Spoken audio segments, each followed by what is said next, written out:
Welcome back to the channel. My name is Todd and I'm the Confused Wanderer. Today's episode is going to focus on service to self, service to others path in the third density cycle. If you haven't already watched my previous videos on first density, second density, and the details of third density, I would suggest you go back and get yourself up to speed with how we got to where we are now in our third density cycle. Today, like I said, I'm going to go over the service to self, service to others path, which is the foundation of the third density cycle, or the density of choice. As I covered in the last episode, that in third density, they call third density the density of choice. And our objective here as spiritual beings is to, through our actions, whether conscious and unconscious, we are to make a choice during this 75,000 year third density cycle. And that choice, or the choices that we make, polarize us, either service to self or service to others. And so I'm going to go through and explain the differences with service to self path and service to others path and how we can better understand our role, also help us make more informed choices within our life. So to better understand what those choices are and how those choices can polarize us, either negative or positive, either service to self or service to others. Now, another important thing to understand that I went over briefly is also in third density, we have what's called a veil. So a veil over our consciousness. And this veil only exists within the third density cycle. And this veil helps us to potentiate our choices. And so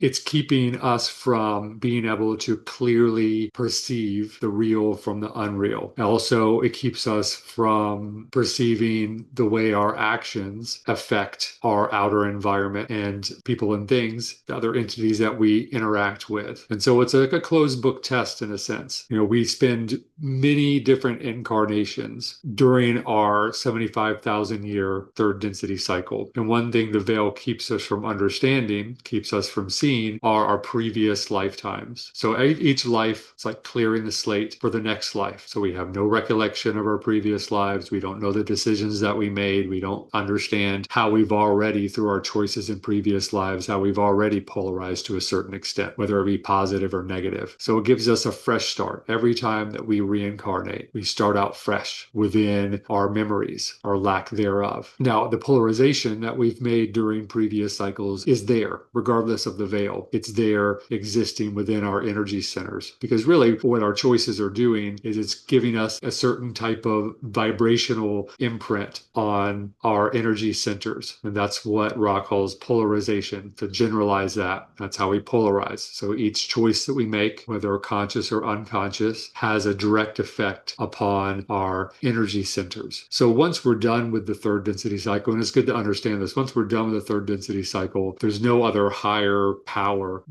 that's going to judge us whether we polarize positive or negative. There's no punishment in that. There's no judgment. It's just that our energy centers have been potentiated in a certain way, in a certain frequency that allows us our passage into the next density. But also, if we haven't polarized positive or negative, we end up in what they call the gray area in between. And all that means is that since we haven't polarized in either direction, we haven't made a clear choice through our actions, then we would have to redo another third density cycle and go through the whole third density 75,000 year cycle again. So we'd have to repeat it, just like repeating a grade in school. If you fail a grade, then you have to go back and you have to redo it. But for those that have polarized, it's going to determine where they go in their fourth density cycle. Okay, so I'm going to go into detail on the service to self path. I'm going to spend quite some time helping you understand what it means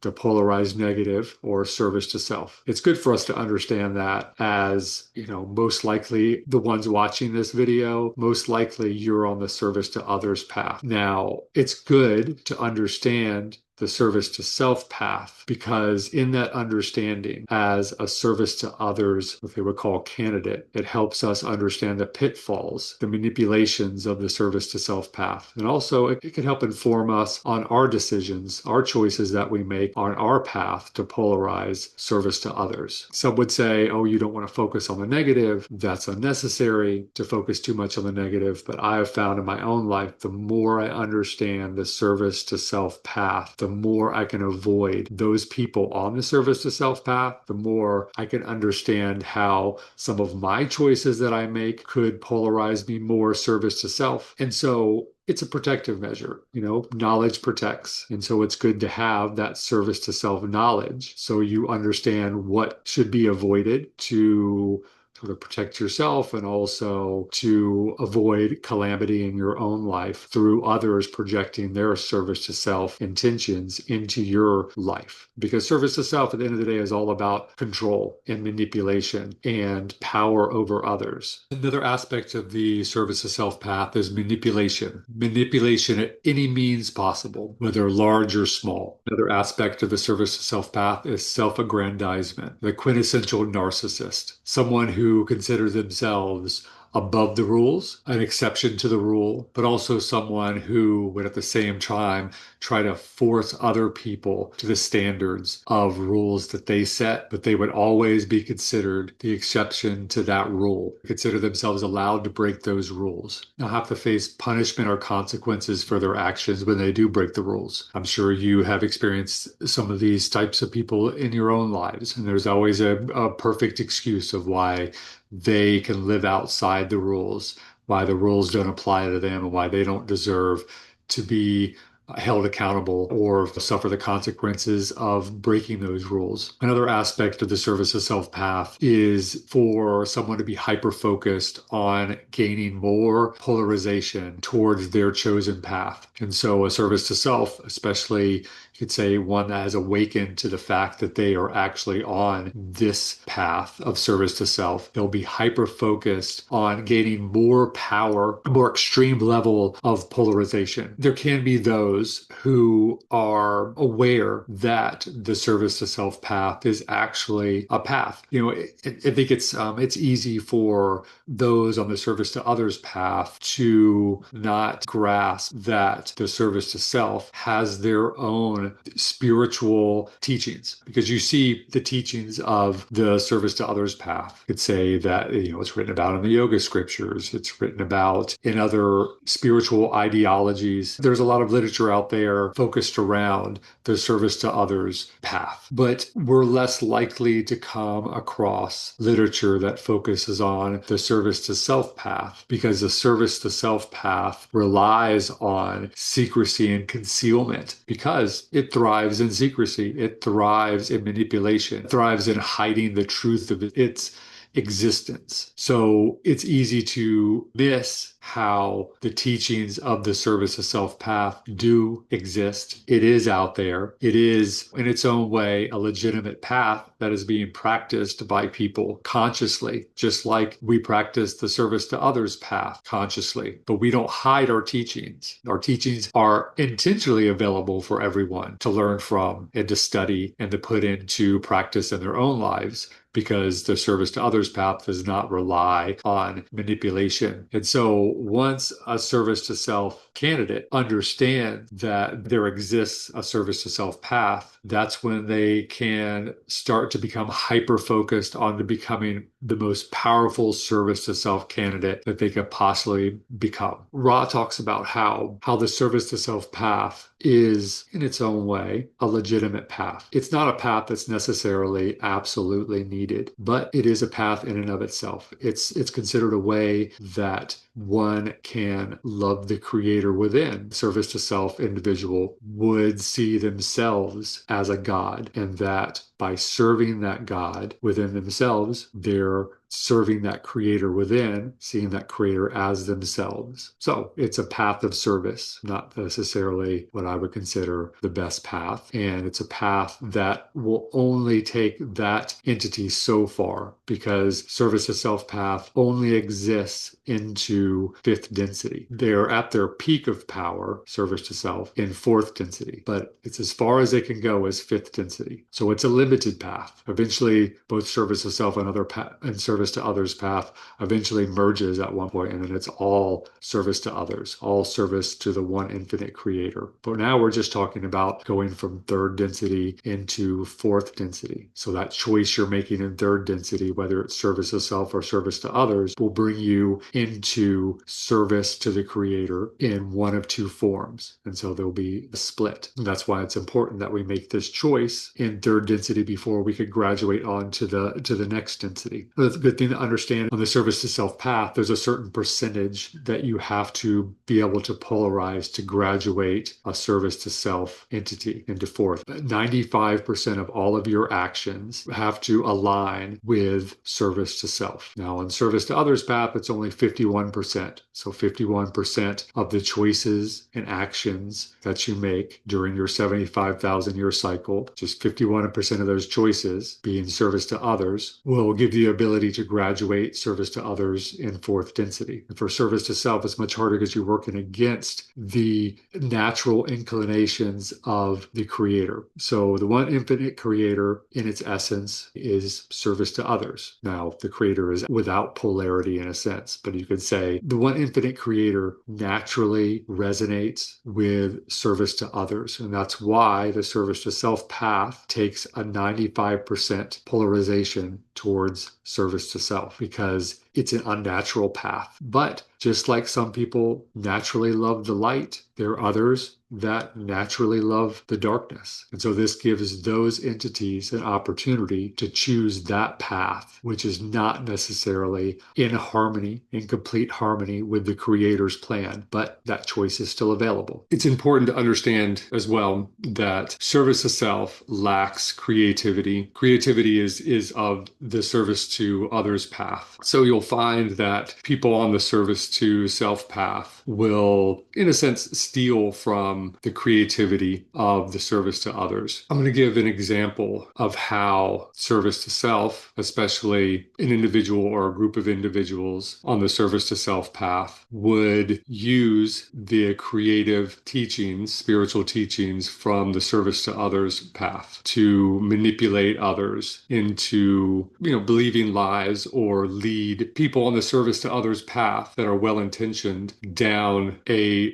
dead-end path of spirituality. Now you'll find this a lot in cults. A good example would be Scientology. So Scientology took the yogic teachings and reworded those, rearranged those teachings, but also within those teachings were found lies or half-truths. And so at the beginning of someone in Scientology, their path, they would start to benefit from the basic teachings of Scientology. But Scientology, the teachings were arranged in such a way, as you got deeper into those teachings, they became more obscure, and they got to a point where practitioners would find themselves trapped within this cult, trapped within the altered true teachings that were intended for the service to others path. But the creator, L. Ron Hubbard, used the tweaking of those true teachings in a way where they were altered, and they led the practitioners down a service to self path. Or they found that they were still had their intentions of following the service to others path, but found that after many years of dedicated practice and study of Scientology, they found themselves trapped within that cult. And that's a tactic that a service to self use to a service to self gain more polarity for themselves, because the more people that a service to self individual ends up trapping, fooling, manipulating, stealing from, they'll gain more polarity, a service to self. And that's why you'll find that awakened service to self people will a lot of the time create these type of schemes where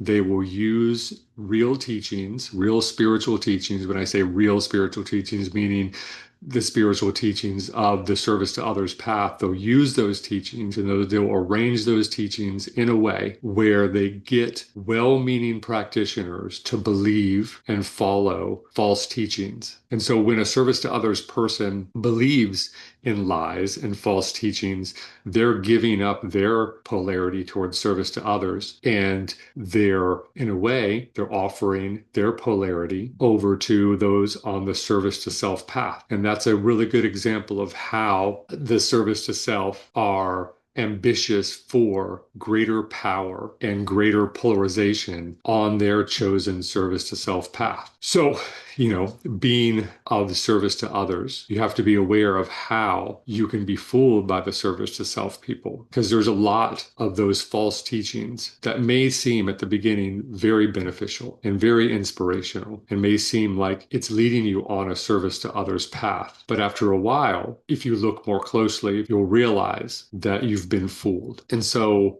I think one of the main pitfalls for people of service to others is to fall for the fake teachings of service to self. Now, service to self person can seem very spiritual. It can be intuitive because they tend to use attributes from service to others to manipulate and to trick people. Because remember, they can't create anything on their own. They have no creative center. They only twist and pervert that which is already created. So today is brought to you by Fusion Body Studio. If you're watching this show today, you're obviously into spirituality. But if you're not exercising, you're not on the right path, because spirituality starts in the body. Fusion Body Studio is female owned and operated. And at Fusion Body Studio, they take all the traditional teachings of the East and merge it into modern day exercises. Right now, Fusion Body Studio is running a special. If you use promo code AYA20, you'll get 20% off your first 6 months at Fusion Body Studio. With tuition already cheap, this is a deal you can't pass up. All information is in the description box below.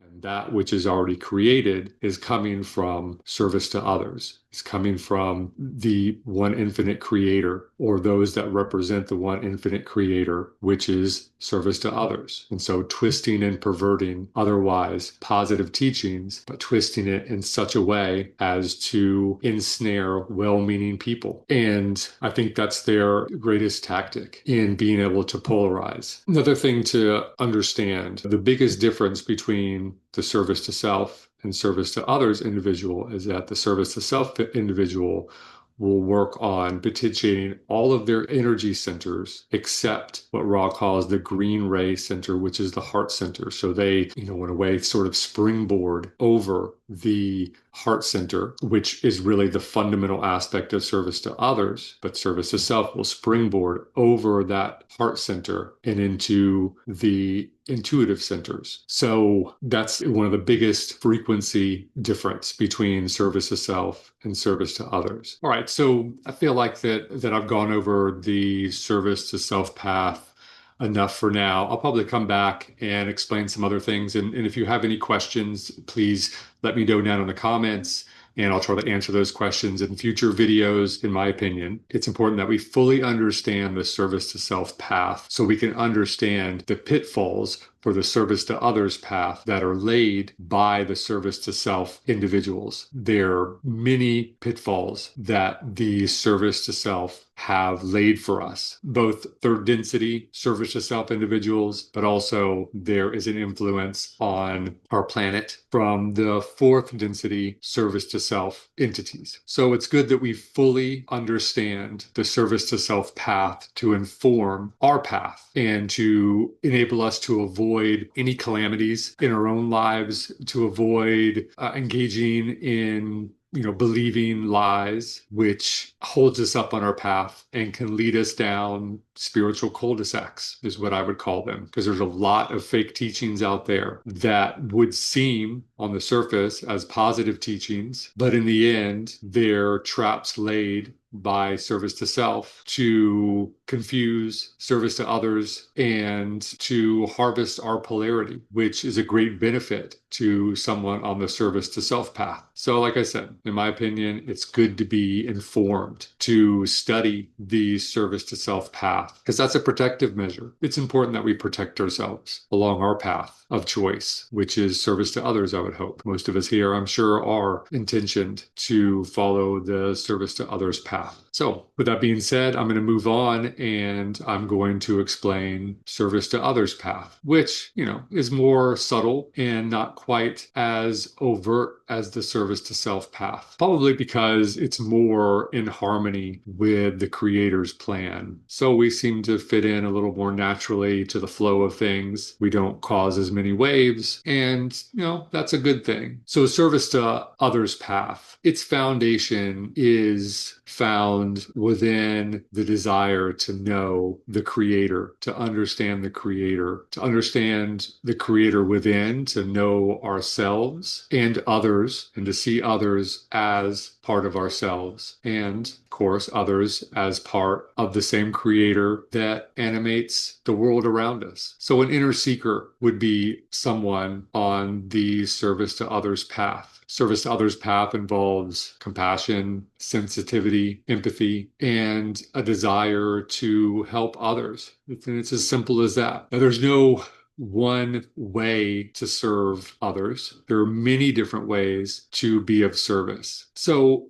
through our inner seeking to know the one infinite creator, it also opens us up to the sensitivity to start to use our discernment on what the best way for us to serve is. Each individual is going to be different. Each individual is going to have their own unique way of being of service to others. The service to others path involves self-knowledge and the ability to open yourself to other selves. And that's the key, to have empathy, to have compassion, to have desire to see others thrive, a natural desire to be of service to others, to see others happy, to see others content. That's an important part of being of service to others and to be on that path. Another important aspect of service to others path is to always seek greater knowledge of the self, because with greater knowledge of the self is greater knowledge of how to serve and the best way that you can serve in any given situation. So it's a path of being open to change, to be open to transformation, to not hold too rigidly to your belief system, to be open to your perception of reality to shift given the information that you've gained through life experience and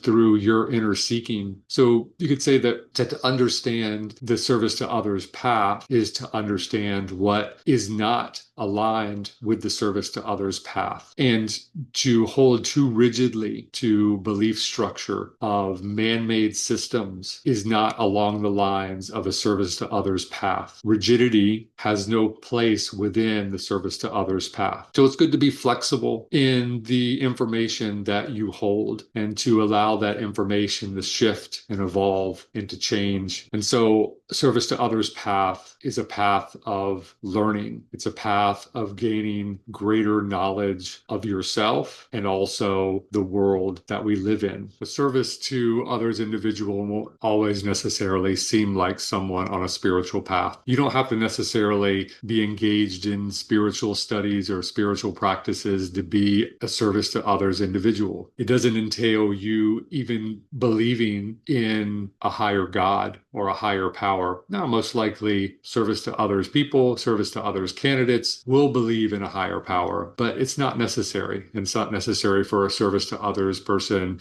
to be engaged in religious practices, spiritual practices, anything like that. Some people, it just comes naturally with no study. They just live their life out and they're just very simply service to others individual, what they do for a living, how they interact with people, how they interact with their family and friends. It can be that simple. And so we want to be careful in feeling like that we have to fit into what others would label as service to others, what they would think someone on the service to others path would act like, to be like, to look like. So just because you or someone else isn't engaged in yogic practices or doesn't work in a soup kitchen or doesn't donate to charities, these things that we would label as service to others, to understand that the service to others path can't be pinned down and fit into any categories necessarily. And so it's good that we suspend our judgment on what we feel is typical of a service to others life, of a service to others person. It can be expressed in many different ways, and each individual will express their service to others path in a very unique way. So it can be said that on the service to others path, there's no best way that one can serve. Also, there's no one way that necessarily gives you greater polarization towards service to others. You just have to sort of relax into it and,